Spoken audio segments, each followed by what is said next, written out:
there's two aspects to the fantasy that you see in the Gods Must Be Crazy, and the reality.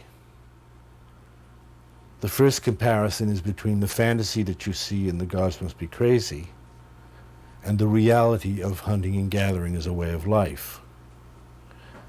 The second comparison is between the fantasy that you see in the gods with the reality of the Juʿ'hoansi and all the other people who were classified as Bushmen by the South African administration when that film was made. Now, the fantasy versus the reality in The Gods Must Be Crazy shows people living with no water. They drink dew. They live in a house, a hut, off in the bush someplace. The reality is that Juʿ'hoan people are just like you and me. We have to drink water. So the reality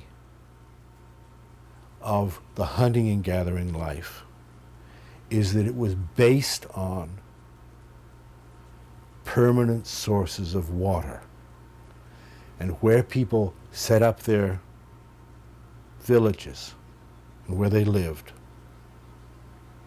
would be near a place where you could get water.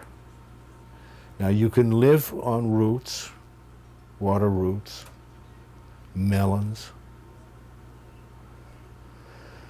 water that collects in the boles of trees, for example, for brief periods.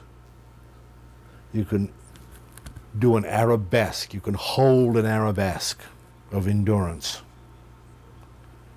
for brief periods. Then you have to drink water. So the primary fantasy and the primary difference between what you see in the film and the reality is that they're not shown drinking water.